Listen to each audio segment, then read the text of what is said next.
حضرت عائشہ صدیقہ رضی اللہ تعالی عنہا سے روایت ہے کہ میں نے رسول اللہ صلی اللہ علیہ وسلم سے عرض کیا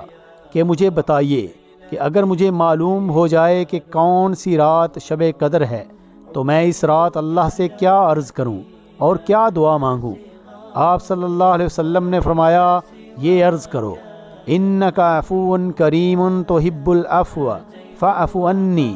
اے میرے اللہ تو بہت معاف فرمانے والا اور بڑا کرم فرما ہے، اور معاف کر دینا تجھے پسند ہے، پس تو میری خطائیں معاف فرما دے۔